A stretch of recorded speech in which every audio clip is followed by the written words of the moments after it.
ہم یہاں پر حضرت ابراہیم علیہ السلام کی ان کے چچا آزر سے جو بات ہوئی ہے اسے بیان کریں گے۔ جب حضرت ابراہیم علیہ السلام نے آزر کو بتایا کہ کس طرح جن وہ خدا مانتا ہے وہ کسی قسم کا فائدہ و نقصان نہیں پہنچا سکتے۔ مکالمے کی تفسیر میں جاننے سے پہلے معلوم ہوتا ہے کہ یہاں آزر کے لیے حضرت ابراہیم علیہ السلام نے لفظ اب کا استعمال کیا ہے۔ اس کی وضاحت کر لی جائے، عربی زبان میں لفظ اب کا مطلب صرف سلبی باپ نہیں ہوتا بلکہ بعض اوقات اس سے مراد نانا بھی ہوتا ہے۔ اس طرح کبھی کبھی اس سے مراد تربیت کرنے والا استاد اور مرشد بھی ہوتا ہے۔ چچا کے لیے یہ لفظ بطریق اولیٰ استعمال ہوتا ہے اور ہماری بحث بھی اس کے چچا کے لیے استعمال ہونے پر ہے۔ اللہ تعالیٰ نے لفظ اب کو چچا کے لیے قرآن مجید میں استعمال کیا ہے۔ کیا تم اس وقت موجود تھے جب یعقوب کی موت کا وقت آیا؟ اس وقت انہوں نے اپنے بچوں سے کہا، میرے بعد تم کس کی بندگی کرو گے؟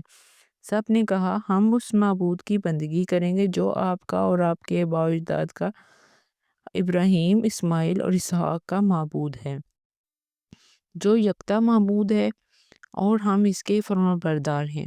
حضرت یعقوب علیہ السلام کی اولاد نے کہا، ہم اپنے آباء و اجداد حضرت ابراہیم، اسحاق اور اسماعیل علیہ السلام کے خدا کی عبادت کریں گے۔ یہاں حضرت اسماعیل علیہ السلام کو آباء میں شمار کیا، حالانکہ ہم جانتے ہیں کہ حضرت اسماعیل علیہ السلام آل یعقوب کے باپ نہیں تھے بلکہ یعقوب علیہ السلام کے چچا تھے، مگر یہاں لفظ اب ان کے لیے بھی استعمال ہوا ہے۔ مسلمان علماء کا اتفاق ہے کہ انبیاء علیہ السلام کے باپ موحد ہوتے ہیں، اس لیے حضرت ابراہیم علیہ السلام سے لے کر حضرت آدم علیہ السلام تک کا پورا سلسلہ موحدین کا ہے اور ان میں کوئی بھی کافر نہیں ہے۔ نبی اکرم صلی اللہ علیہ وسلم کی حدیث ہے کہ اللہ نے مجھے پاکیزہ اسلام سے پاکیزہ رحموں میں رکھا اور جہالت کی ناپاکیوں سے مجھے ناپاک نہیں کیا۔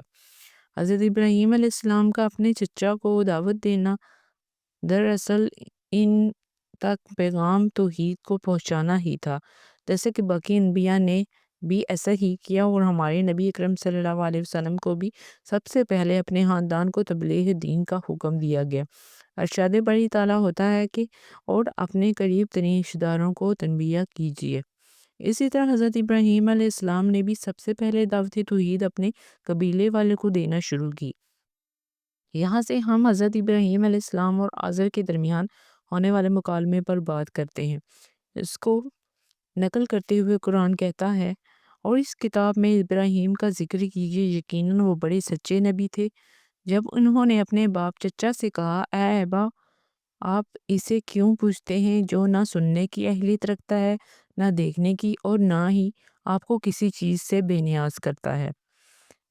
اے ابا، تحقیق میرے پاس وہ علم آیا ہے جو آپ کے پاس نہیں آیا، بس آپ میری بات مانیں، میں آپ کو سیدھی راہ دکھاؤں گا۔ اے ابا، شیطان کی پوجا نہ کریں کیونکہ شیطان تو خدا رحمان کا نافرمان ہے۔ اے ابا، مجھے خوف ہے کہ خدا رحمان کا عذاب آپ کو گرفت میں لے لے، ایسا ہوا تو آپ شیطان کے دوست بن جائیں گے۔ اس نے کہا، اے ابراہیم، کیا تو میرے معبودوں سے ہرگشتہ ہو گیا ہے؟ اگر تو باز نہ آیا تو میں تجھے ضرور سنسار کروں گا اور تو ایک مدت کے لیے مجھ سے دور ہو جا۔ ابراہیم نے کہا، آپ پر سلام ہو، میں آپ کے لیے اپنے رب سے مغفرت طلب کروں گا، یقیناً وہ مجھ پر نہایت مہربان ہے، اور میں تم لوگوں سے نیز اللہ کے سوا جنہیں تم پکارتے ہو ان سے علیحدہ ہو جاتا ہوں اور میں اپنے رب ہی کو پکاروں گا۔ مجھے امید ہے کہ میں اپنے رب سے مانگ کر کبھی ناکام نہیں رہوں گا۔ پھر جب ابراہیم ان لوگوں سے اور اللہ کے سوا جنہیں یہ لوگ پوچھتے تھے ان سے کنارہ کش ہوئے تو ہم نے انہیں اسحاق اور یعقوب عطا کیے اور سب کو ہم نے نبی بنایا، اور ہم نے انہیں اپنی رحمت سے بھی نوازا اور انہیں اعلیٰ درجے کا ذکر جمیل بھی عطا کیا۔ ہم دیکھتے ہیں کہ یہاں پر حضرت ابراہیم نے منطقی انداز اختیار کرتے ہوئے اور بہترین دلیل کے ساتھ آزر سے بات کی ہے کہ اس میں انہوں نے اللہ کی حقانیت کو ثابت کیا ہے اور بتوں کی ناتوانی کو بتایا ہے کہ کسی قسم کا کوئی فائدہ یا نقصان نہیں پہنچا سکتے۔ انسان جب عبادت کرتا ہے تو وہ اس رب کی عبادت کرتا ہے جو اس کے نفع نقصان کا مالک ہے، اور یہ بت اس طرح کی کوئی طاقت نہیں رکھتے۔ ہم دیکھتے توحید کو علم کلام میں ذرا اس طرح سے موضوع بحث بناتے ہیں، دفعہ ضرور محتمل، یعنی ایک صاحب قوت کا پیغام آتا ہے اور اس پر عمل کرنے کی بھی بڑی سزا ہے۔ اب اگر عمل نہ کرے تو جو سزا ہے وہ بہت بڑی ملنے کا خطرہ ہے، اس لیے اس سے بچنے کے لیے اس حکم کے پر بھی عمل کیا جاتا ہے۔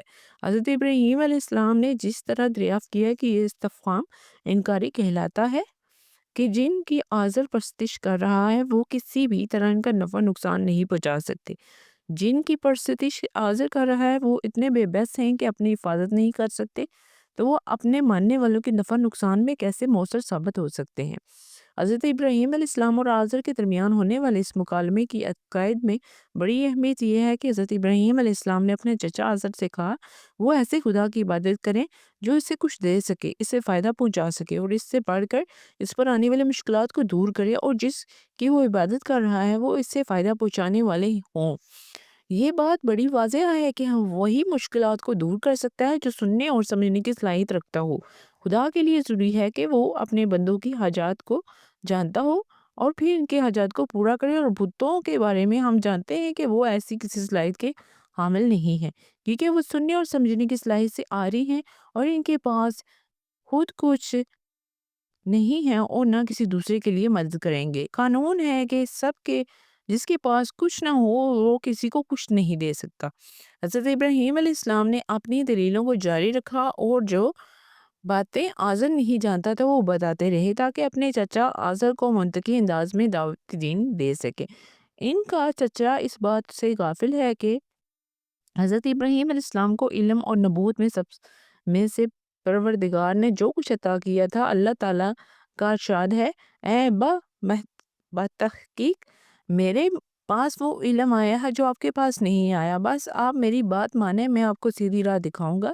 یہاں حضرت ابراہیم علیہ السلام اللہ کی نعمتوں کو علم اور نبوت کا ذکر فرمایا ہے کہ جو پروردگار نے انہیں عطا کی تھی اور جن سے آزر لا علم تھا۔ اسی طرح آزر اس بات سے بھی لا علم تھا کہ اللہ نے حضرت ابراہیم علیہ السلام کو جو علم عطا کیا تھا، حضرت ابراہیم علیہ السلام کا راستہ بڑا واضح تھا اور اس میں کسی قسم کی کوئی کجی نہیں تھی، اور حضرت ابراہیم علیہ السلام اس پورے مکالمے سے اس بات کی چچا کو ہدایت چاہتے تھے۔ شیطان کی عبادت رحمان کی عذاب کا باعث ہے۔ یہاں پر شیطان کی عبادت سے مراد اس کے راستے پر چلنا اور اس کے سامنے جھکنا، اور جو شیطان کی عبادت کرتا ہے وہ جہنم میں جائے گا اور اس کی راستہ نقصان کا راستہ ہے۔ اس پورے مکالمے میں حضرت ابراہیم علیہ السلام پوری محبت اور بڑی نرمی کے ساتھ پیغام خدا پہنچا رہے ہیں، جس طرح آزر کا انکار کر رہا ہے یہ سرکشوں والا انکار ہے، اور حضرت ابراہیم علیہ السلام کو رجم کرنے کی دھمکی دیتا ہے۔ یہ بات محفوظ رہے گی کہ رجم کرنا سخت ترین سزاؤں میں سے ہے۔ یہ مکالمہ نبوت کے ابتدائی ایام کا ہے، جب تک حضرت ابراہیم علیہ السلام نے ان کے بت نہیں توڑے تھے، اس طرح نمرود کی آگ میں آپ کو پھینکے جانے سے پہلے کی بات ہے۔ اس کے بعد آزر اور سختی کرتا اور اپنے بھتیجے سے قطع تلقی کی بھی بات کرتا ہے، اور اس سے دور کرنے اور علیحدہ ہونے کا بھی کہتا ہے، جیسے کہ قرآن مجید نے نقل کیا ہے۔ جب حضرت ابراہیم علیہ السلام نے دعوت میں اصرار کیا تو وہ جواب بتاتا ہے کہ آزر شکست کھا چکا تھا، اور اگر حضرت ابراہیم علیہ السلام وہاں موجود رہتے تو جیسے عقیدے کی توہین لگتی تھی۔ یہ اس بات کی دلیل ہے کہ آزر کی دلیلیں کمزور تھی اور اس کے عقائد کا تحفظ نہیں کر سکتی تھی۔ اس طرح آزر نے جو جوابات حضرت ابراہیم علیہ السلام کو دیتے تھے اس میں سختی نظر آتی تھی اور دھمکی اور مار پیٹ کی طرف مائل نظر آتا تھا، جبکہ حضرت ابراہیم علیہ السلام اپنے قول و فعل میں اعلیٰ الہ کا مظاہرہ کرتے تھے۔ سب سے پہلے مقامات پر حضرت ابراہیم علیہ السلام کی طرف سے آزر کے لیے محبت کے کلمات آئے ہیں۔ قرآن مجید میں آیا ہے، ابراہیم علیہ السلام نے کہا، آپ پر سلام ہو، میں آپ کے لیے اپنے رب سے مغفرت طلب کروں گا، یقیناً وہ مجھ پر نہایت مہربان ہے۔ حضرت ابراہیم علیہ السلام نے بہترین دعوت دی۔ اس طرح حضرت ابراہیم علیہ السلام نے آزر کو خوف خدا دلانے کے لیے اللہ کے عذاب سے بھی ڈرایا اور دیگر باتیں بھی کی جن سے امکان تھا کہ آزر ایمان لے آئے۔ اس کے باوجود وہ ایمان نہیں لایا، پھر بھی حضرت ابراہیم علیہ السلام اس کے لیے دعا کرنے کا وعدہ کیا اور فرمایا میں آپ کے لیے اپنے رب سے مغفرت طلب کروں گا۔ حضرت ابراہیم علیہ السلام نے اپنے چچا آزر کو صحیح راستے پر لانے کی پوری کوشش کی اور اس کے لیے دعا اور استغفار کرتے رہے۔ آزر نے دعوت اسلام کو قبول نہیں کیا اور انکار پر ہی ڈٹا رہا۔ ایسے نہیں ہے کہ حضرت ابراہیم علیہ السلام کی دعوت میں کوئی فرق آئی، یہ اس وجہ سے تھا کہ آزر بھی حق قبول کرنے کی صلاحیت ہی نہیں تھی، اور وہی حق و حقیقت کو قبول نہیں کرتا۔ ارشاد باری تعالیٰ ہوتا ہے اور میں سے تم لوگوں سے نیز اللہ کے سوا جنہیں تم پکارتے ہو ان سے علیحدہ ہو جاتا ہوں، اور میں اپنے رب کو ہی پکاروں گا۔ مجھے امید ہے کہ میں اپنے رب سے مانگ کر کبھی ناکام نہیں رہوں گا۔